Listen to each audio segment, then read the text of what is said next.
जी हाँ मित्रों, अभी मानवाधिकार टुडे न्यूज की टीम पहुंच चुकी है बिहार के एक ऐसे चर्चित गायक के घर जिन्होंने गुरुदेव पंडित सरजुग भारती जी जैसे सधे हुए गुरु से शास्त्रीय संगीत की शिक्षा ली है। इस चर्चित लोक और सुगम संगीत गायक का नाम है अमरेंद्र कुमार। आइए मिलते हैं इनसे और सुनते हैं संगीत के कुछ मीठे बोल इन्हीं की जुबानी। मैं प्रवीणा द्विवेदी हाजीपुर से नीरज पांडे के साथ शशि भूषण सर की खास रिपोर्ट। हमारी टीम पहुंच चुकी है बिहार के चर्चित लोक गायक अमरेंद्र जी के घर। आइए उनसे मिलते हैं और जानते हैं उन्हीं की जुबानी। अमरेंद्र जी, आपकी चर्चा पूरे बिहार में है लोकगीत के रूप में, गायक के रूप में। और आपको ये संगीत का जो सफ़र है, इसमें रुचि कहाँ से आपको? ये मुझे बचपन से तो बहुत ज़्यादा संगीत में रुचि नहीं थी और बहुत संकोची और शर्मिला स्वभाव के थे हम। स्कूल में भी जो टीचर लोग गवाते थे तो उसमें हम कभी गाना नहीं गाते थे। जी लेकिन इंटर पास करने का पढ़ाई जो मेरा चल रहा था तो मुजफ्फरपुर में जहाँ रहते थे जी वहाँ एक संगीतज्ञ परिवार रहते थे जी और उनके यहाँ हर मंगलवार को संगीत का कार्यक्रम चलता था। एक लड़की उस परिवार की संगीत सीखती थी तो भोर में जो रियाज करती थी वो कानों में पड़ता था। तो धीरे धीरे रुझान हमको उस समय से शुरू हो गया संगीत में। फिर उसके बाद ग्रेजुएशन में हाजीपुर आ गए आर एन कॉलेज में।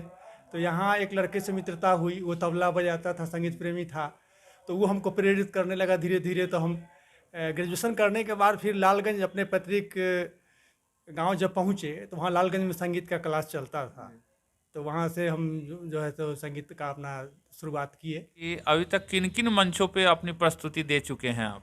मैं बिहार सरकार कला संस्कृति विभाग के कार्यक्रम में भाग ले चुका हूँ। पर्यटन विभाग के कार्यक्रम में कार्यक्रम प्रस्तुत कर चुका हूँ और पटना दूरदर्शन से भी मेरी प्रस्तुति हो चुकी है। मुजफ्फरपुर दूरदर्शन से मेरी प्रस्तुति हो चुकी है और पब्लिक प्रोग्राम में भी अच्छे जगह से बुलावा आता है तो मैं जाता हूँ कार्यक्रम में और काफ़ी लोग पसंद करते हैं कार्यक्रम।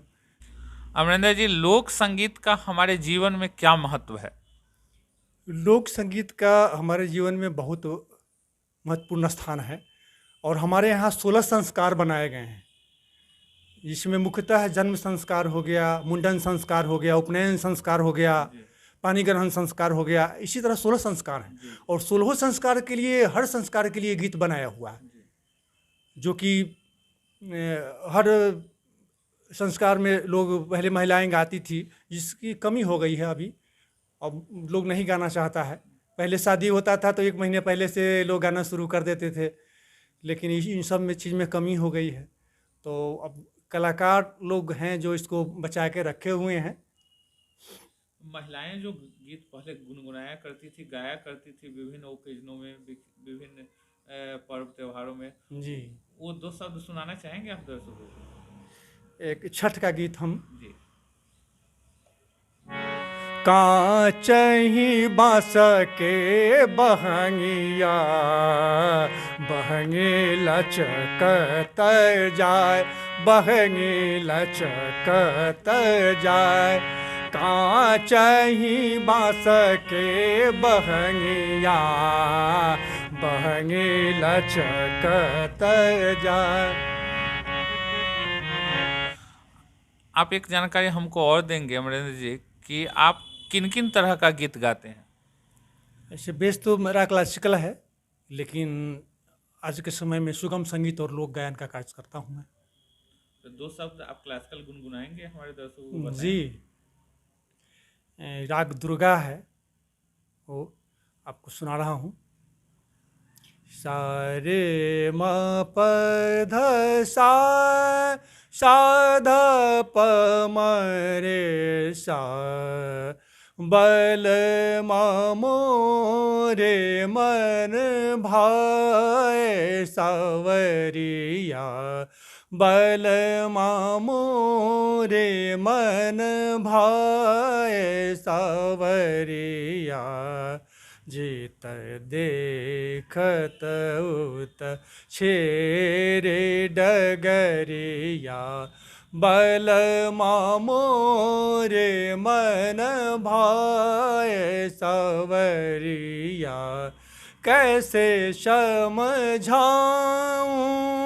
एक न माने राह चलत मोरी फोर गगरिया बल मामो। क्या संगीत के क्षेत्रों में आपको प्रोत्साहित करने के लिए किसी संस्था द्वारा या सरकार द्वारा कोई सम्मान मिला है आपको? जी, सरकार द्वारा तो नहीं मिला, लेकिन संस्था के द्वारा कई सम्मान मिला है। और ऑनलाइन कार्यक्रम कोरोना काल में किए, उसमें भी प्रशस्ति पत्र बहुत जगह से मिला है।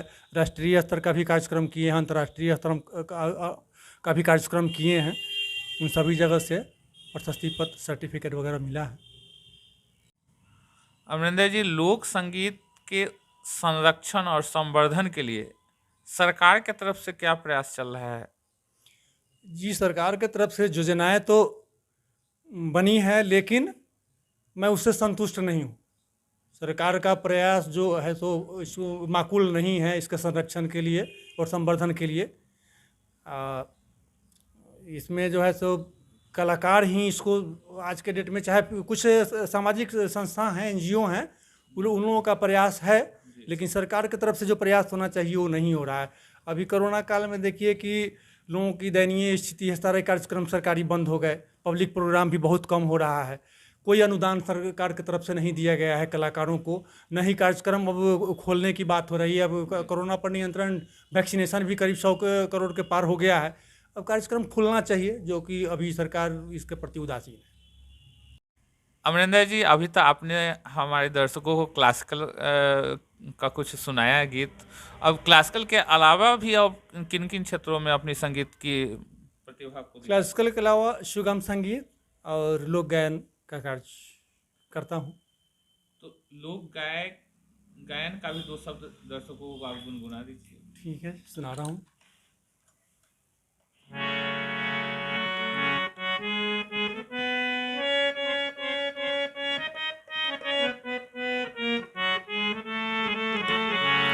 के जय है हाजीपुर, के जय है पटना से, के रे जय है ना कलकत्ता सहरिया से, के रे जय है ना, हो के रे जय है ना कलकत्ता सहरिया से, के रे जय है ना।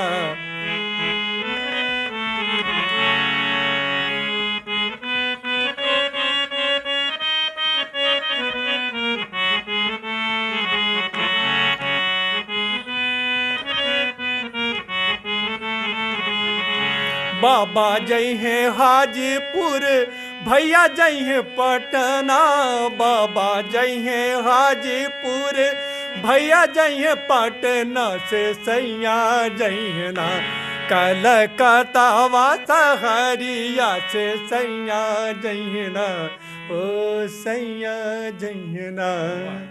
अमरिंदर जी, आपने जिनसे शिक्षा ली है संगीत के क्षेत्रों में, वो जो गुरु हैं, उनके बारे में थोड़ा सा प्रकाश हमारे दर्शकों को डालेंगे? मेरे गुरुजी बहुत सहृदय, बहुत सच्चे हृदय के लोग थे, संगीत के प्रति समर्पित व्यक्तित्व थे।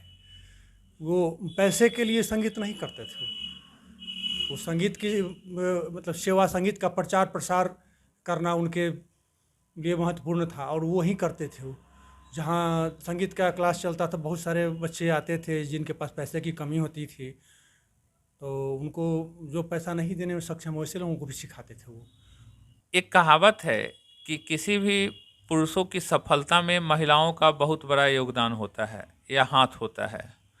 तो अब हम अमरिंदर जी की पत्नी से जानते हैं कि अमरिंदर जी के सफलता में उनकी पत्नी का कितना योगदान रहा है। बताइए मैडम कि आप अमरिंदर जी को प्रोत्साहित करने के लिए, आगे बढ़ाने के लिए, या वो चर्चित हुए लोगों के बीच, इसके लिए आपने क्या क्या सहयोग इनको किया? हाँ, ये अपने से रियाज करते थे सुबह शाम। जी। बच्चे लोग हैरान हो जाते थे कि कितना पढ़ने में डिस्टर्ब हो गए, कितना पापा ये थी हल्ला करते हैं, हारमोनियम बजाते हैं, तो भी हम कहते थे कि नहीं, उनको पसंद है गाना तो ये अपना करेंगे रियाज, और करते थे। ये सुबह सुबह रियाज करते थे तो बच्चे? हाँ, सुबह शाम। बच्चे को अच्छा नहीं लगता था। हाँ। सोए हुए में उनको सोए में हाँ डिस्टर्ब डिस्टर्ब हो जाते थे। और डिस्टर्ब होता था। तो फिर आप क्या इनके इसके लिए क्या करते थे अपने परिवार में आप? हाँ, इनको भी कहते थे कि वो सब नहीं रहे, स्कूल चल जाए तो अपना रियाज कीजिए खाली टाइम में या साइड में कहीं अब बच्चों को भी आप कुछ समझाते हाँ थे? बच्चों को भी कहते थे कि हाँ पापा उनको रुचि है इसमें तो करने दो तो अभी ये जो तो बच्चा लोग भी पसंद करता है। ये इतने लोकप्रिय और चर्चित चर्चित हो गए लोगों के बीच, तो अब आपको कैसा लग रहा है? तो अच्छा लगता है, लेकिन ये खुद अपना रियाज में लगे रहते हैं चलिए, बहुत अच्छी बात है। आप लोगों से मिलके मानवाधिकार टुडे की टीम को बहुत अच्छा लगा। बहुत बहुत धन्यवाद।